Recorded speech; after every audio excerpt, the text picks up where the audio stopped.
Buongiorno a tutti. 안녕하세요. 뚱치 이탈리아입니다.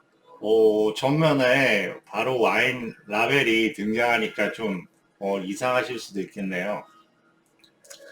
저번에 농장을 지칭하는 여러 용어를 설명을 드렸죠. 뭐 아지엔다 아그리콜라, 아지엔다 비니콜라, 아지엔다 비티비니콜라, 파토리아, 뭐 가시나 뭐 여러 가지 데니멘티 뭐 여러 가지를 설명을 드렸는데 오늘은 조금 다른 관점에서 그런 형식적인 관점이 아니라 좀 인간적인 관점에서의 그 농장을 지칭하는 용어에 대해서 한번 알아볼까 합니다. 오늘의 첫 라벨 몬프리바토 인 카스틸리오네 팔레토 그 다음에 14% 그죠? 그 다음에 2010년 75 이거는 용량을 얘기하는 거고요. 그 다음에 제일 처음에 나오는 22,440 알베이제 이거는 알베이자 스타일의 병으로 22,440병을 만들었다는 거고요. 1019병의 매그넘 그러니까 그 0.75리터짜리 두 병에 해당하는 거 1.5리터 1019병이고요. 그 다음에 160 도피 마그넘 하면 도피 하면 도피오 에스프레소 도피오 해서 더블이라는 의미입니다. 더블 매그넘이 이제 160병 만들어졌다는 거죠. 그리고 그 농장에 문장이 있는 거고요. 그 다음에 바롤로라고 적혀져 있는 거 보십니까? 어떤 최근에 이제 글을 보니까 그리고 그 밑에 몬프리바토라고 있는데 이때 바롤로는 마을 이름이고 그 다음에 몬프리바토가 와인 이름이라고 나와 있던데 그건 잘못된 설명입니다. 이때 바롤로라는 거는 와인명을 지칭하는 거예요. 그리고 몬프리바토는 그 바롤로 안에서 특별한 포도밭인 몬프리바토라는 포도밭을 명시해 놓은 거고요. 이 몬프리바토라는 포도밭은 맨 위에 첫 번째 라벨에 몬프리바토 인 카스틸리오네 팔레토 바롤로 와인을 생산하는 주요 마을 중에서 카스틸리오네 팔레토라는 마을에 위치하는 몬프리바토라는 포도밭에서 생산된 바롤로 와인이라는 겁니다. 상당히 복잡하죠. 이 부분은 나중에 충분한 설명을 드릴 기회가 있으리라고 생각합니다. 그래서 중간에 보시면 이 바롤로는 바롤로를 생산하는 마을로서의 바롤로가 아니라 바롤로를 생산하는 주요 마을에서 생산된 바롤로 와인으로서의 바롤로를 의미한다는 것을 알아두시면 되고요. 몬프리바토. 그 다음에 오늘의 주제로서 제가 중요하게 바라보고 싶은 거는 바로 마스카렐로 주제페 에필리오라는 이 용어입니다. 농장 이름이거든요. 농장 이름 흔히 저희가 주제페 마스카렐로라고 이렇게 표현을 하는데요. 여기에서 보면 에필리오 이게 나왔어요. 그리고 아들. 자, 이태리는 어떻게 보면 상당히 가족 간의 그런 것도 강한 편이고요. 가족이 우리나라하고 상당히 비슷해요.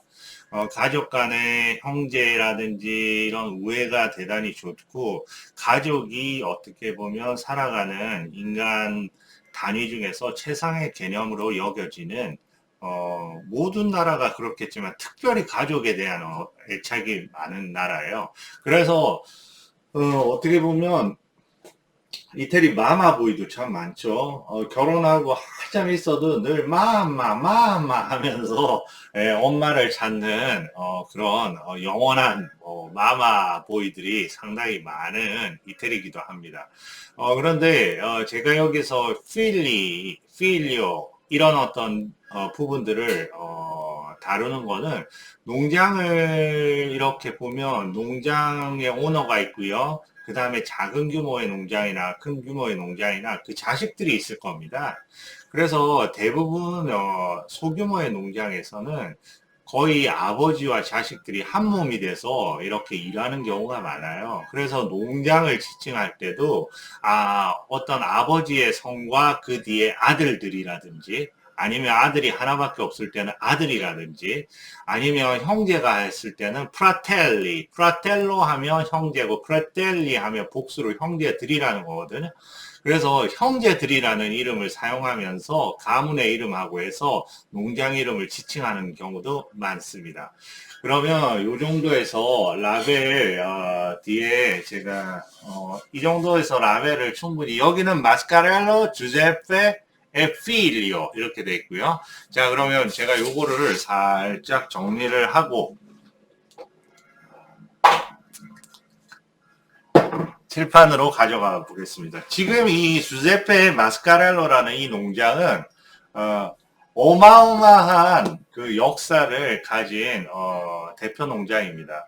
조금 더 제가 이거를 잘 보일 수 있게 이렇게 가져와서 볼게요. 네, 화면에 좀 더 잘 보이죠? 자, 주제페 마스카렐로 농장 이름인데요. 이 농장은 방금 보신 1881년부터 그 와인을 만들어 왔던 정말로 역사적인 전통적인 농장 중에 하나죠. 보세요. 재미난 부분을 갖다가 설명을 해드릴게요. 농장의 설립자는 주제페 마스카렐로입니다. 주제페는 이름이고 마스카렐로는 성이에요. 마스카렐로.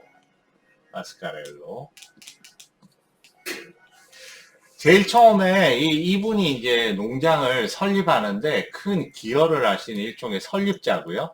그 아들이 바로 마우리치오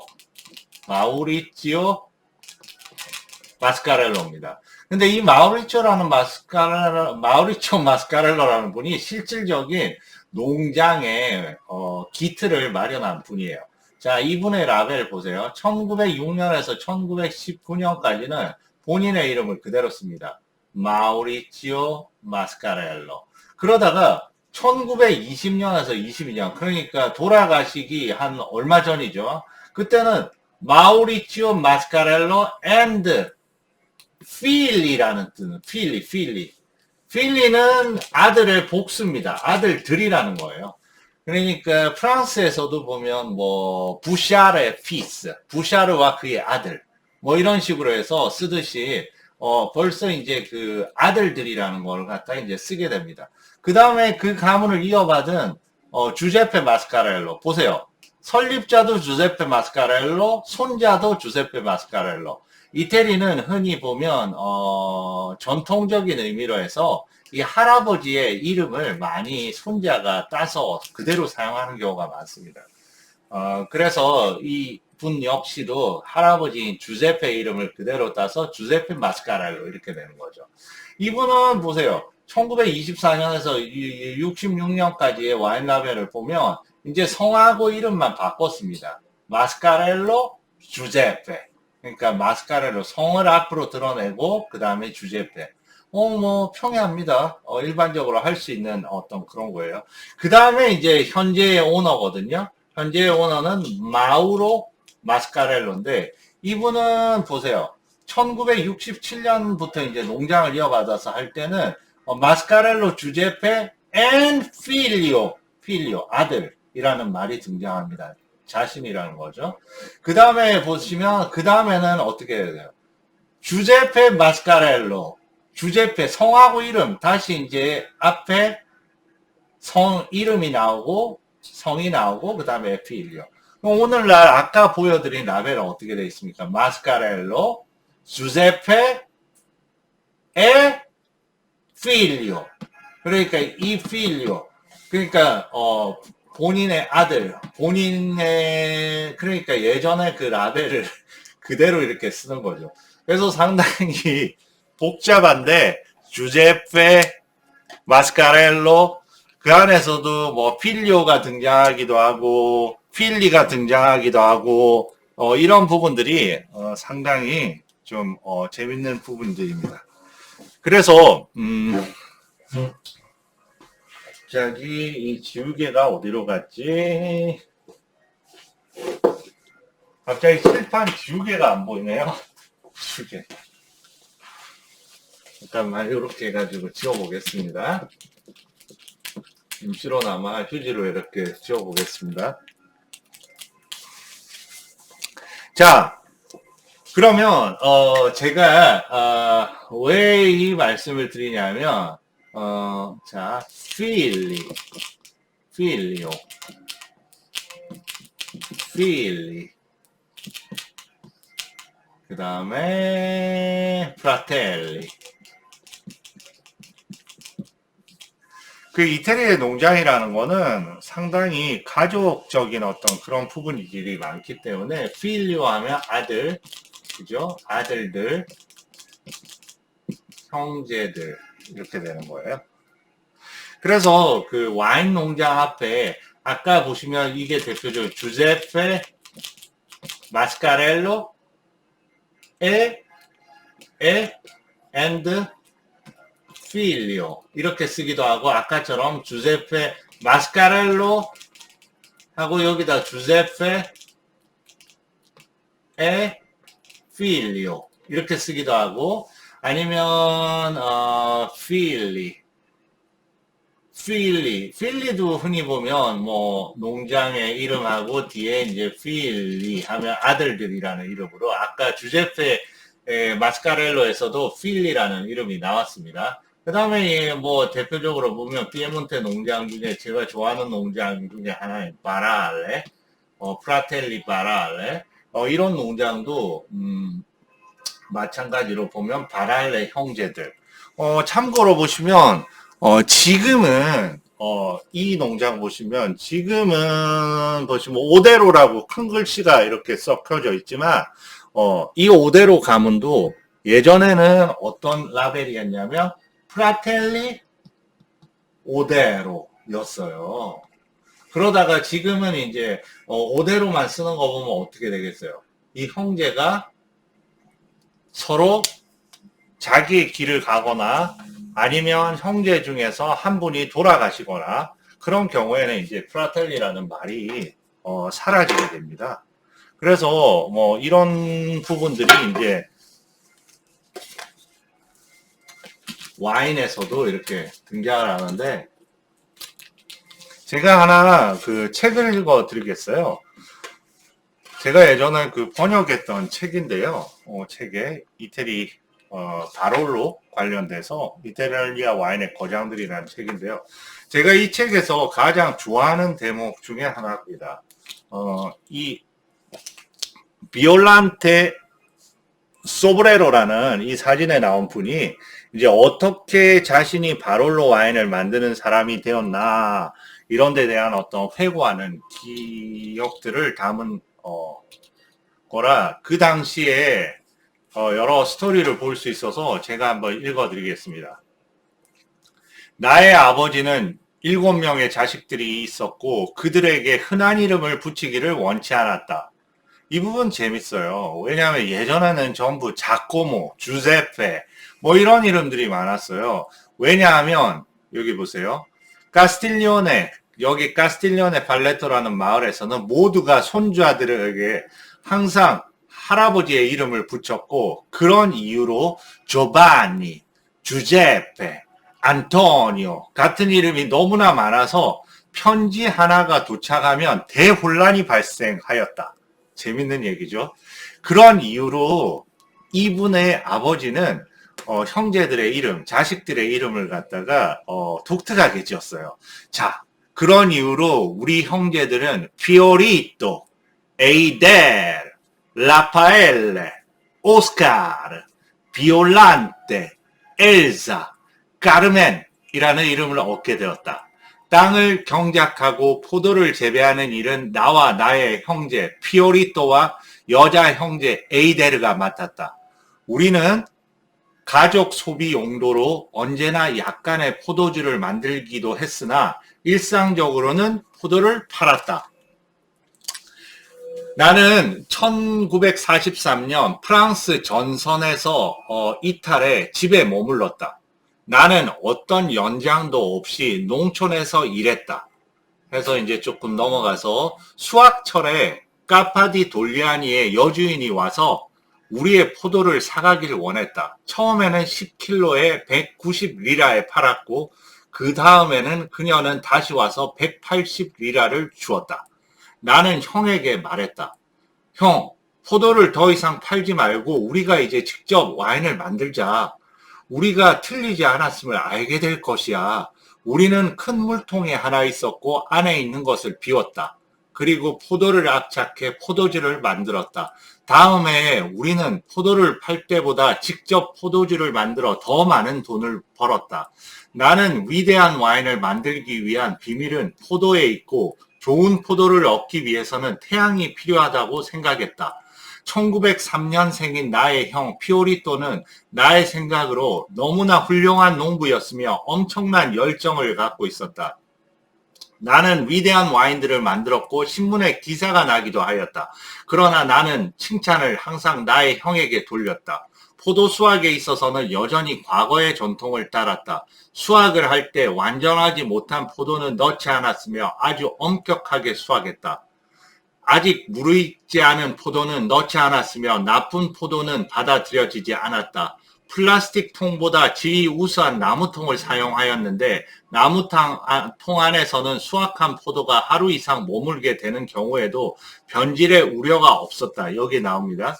우리는 1961년부터 병입을 시작하였고 농장은 이분의 성은 소브레로예요. 비올란테 소브레로거든요.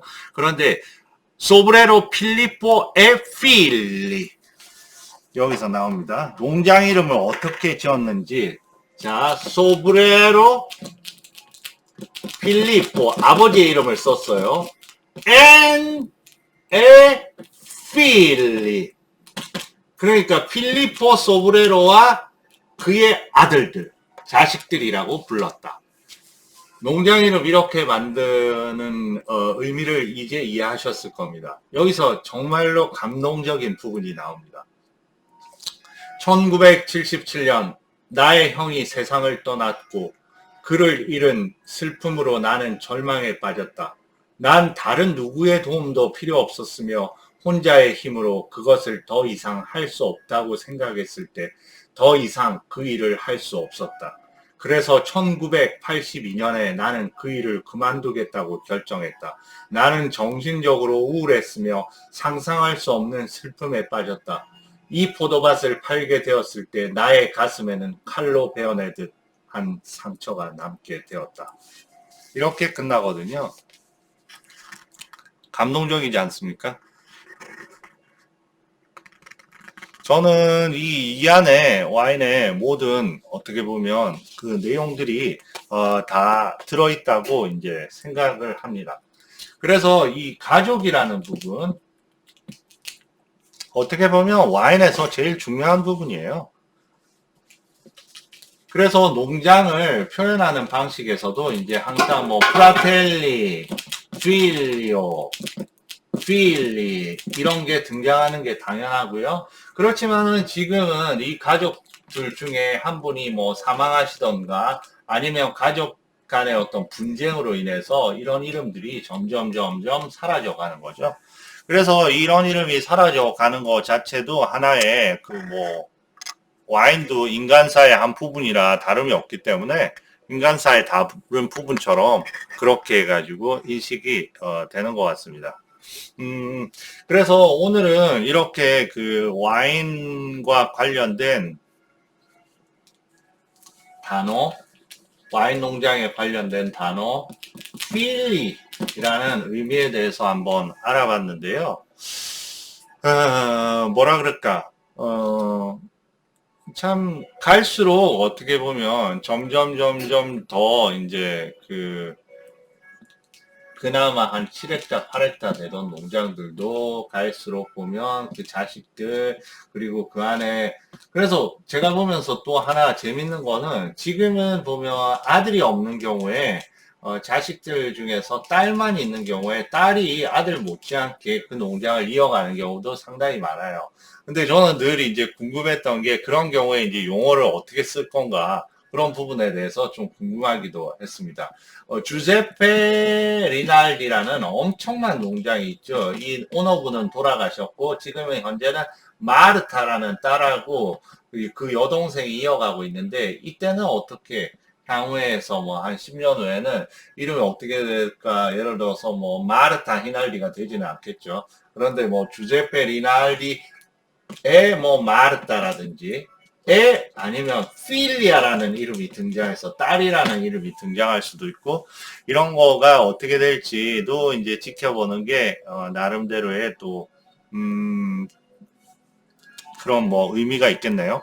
그리고 참고로 제가 예전에 그 한 10년 전인데 그 농장을 피에몬트의 농장을 방문했는데 그분이 거의 일정을 취소할까 하다가 저를 맞아 주었어요. 맞아 주었는데 제가 그분을 보니까 그분이 설명을 하시면서 엄청난 그런 어떤 슬픔에 잠겨 있던 그런 느낌을 많이 받았는데 그 농장 이름은 프라텔리 세게지오라는 농장이거든요. 세게지오. GHE 마찬가지로 개 발음이 나는 겁니다. 그죠? 세게지오. 그런데 그 당시에서 그분이 이제 프라텔리에서 볼 수 있듯이 세게지오 형제들이라고 해서 둘이 형제 우애도 너무 좋고 거의 농장을 같이 이렇게 움직여서 일을 하셨는데 그 형제분이 돌아가셨던 거예요. 돌아가신 지 얼마 안 됐을 때인데 얼마나 그 얼굴이라든지 설명하시는 데 있어서 그 형제를 잃은 슬픔의 무게감이 느껴지는지 농장을 방문하는 와중에서도 저도 어떻게 해야 될지 모르는 어떤 숙연함 같은 게 느껴지는 경우가 있습니다. 참고로 또 재미난 어떤 부분인데요. 그러니까 농장의 아버지와 아들들이라는 의미에서 하나의 또 재미있는 부분들은 예를 들어서 그 아버지가 피에몬트의 대표적인 품종이 뭐 네비올로, 바르베라, 돌체또 이런 품종이 있다면 아버지가 만약에 네비올로로 바롤로에 집중을 하고 이런 품종을 별다르게 중요하게 취급을 안 했다. 그러면 자식은 틀림없이 이런 품종에 집중을 한다는 거예요. 아버지가 하지 않았던 거. 아버지와 다른 독자적인 길을 걷고 싶어하는 그런 어떤 욕망 같은 거. 이런 부분 보면 상당히 재밌습니다. 그래서 아버지에서 아들로, 아들에서 다시 그 아들이 아버지가 되고, 그리고 다시 그네한테는 자식들이 생기고, 그 안에서 계속해서 와인도 이제 좀 변화가 있는 거죠. 결국 와인이라는 게 사람이 만드는 거라 각자 자기의 어떤 스타일을 좀더 부각시키기를 원하는 어떻게 보면 되게 인간적인 부분들이 많아요. 그리고 자식들이 세 명이 있을 때는 항상 보면 첫째 아들은 보면 주로 뭐 요즘 같아서 보면 보다 좀 쉽다고 해야 될까? 뭐 마케팅 해외로 이렇게 와인을 홍보하러 다니는지 이런 걸 한다면 이제 둘째는 그나마 이제 와인 발효 그러니까 시설 안에 있는 거니까 둘째는 흔히 보면 와인 양조를 한다는 거 하고요. 이 셋째가 제일 고생을 많이 합니다. 가장 고생스러운 일은 포도간 일이잖아요. 그래서 포도간 막 1년 사시사철 춥고 덥고 그다음에 직접적인 수작업으로 일을 해야 되고 상당히 고통스럽고 힘든 작업이거든요. 그런데 아까 그 제가 읽어드린 부분에서의 포도밭을 팔게 되었을 때 가슴을 에이는 듯한 어떤 고통을 느꼈다. 그런 부분은 여전히 유효한 것 같아요. 그래서 그 특히나 그 장인으로 가득한 이 피에몬테 같은 경우에 실질적으로 보면 보통 한 3헥타에서 5헥타 정도 그러면 뭐 한 2만 병에서 한 4만 병 연간 토탈 와인의 종류 다 합산해서 그러면 사실 이네들이 버는 게 그렇게 많지는 않아요. 그런데 이 3헥타, 5헥타 만약에 이 포도밭을 팔게 되면 이게 어마어마한 가치의 자산이거든요. 요즘 같은 경우에 좀 좋은 밭은 1헥타에 뭐 한 2, 30억씩 하니까 충분히 그 뭐야 도시로 가서 생활을 할 수 있는데 이분들은 기본적으로 해서 이런 어떤 뭐야 자연과 그리고 그 포도 농부로서의 그리고 일단은 농부로서의 그런 어떤 부분을 너무나 이제 좋아하는 거죠. 이게 없으면 살 수 없는 분들이기 때문에 그래서 참 뭐 그 와인을 통해서도 그런 가치가 전해지는 것 같습니다. 다음에 이런 부분에 대해서 좀 더 얘기할 기회가 있을 것 같고요. 오늘은 약간 두서가 없었는데, 이 와인 이름에서의 어떤 필리오의 가치, 필리의 가치. 제가 오늘 이런, 이 필리가 아니면 프라텔리가 서로 갈라서서 프라텔리라는 단어가 없어지는 경우도 있는데, 그 경우에 대해서는 제가 뭐 다음에 설명을 드리던지 아니면 그런 부분은 예, 와인에서 꼭 해서 뭐 해피엔딩만 있는 게 아니잖아요. 그러니까 다양한 얘기들은 다음에 또 하도록 하겠습니다. 오늘은 이 정도로. 네, 감사합니다.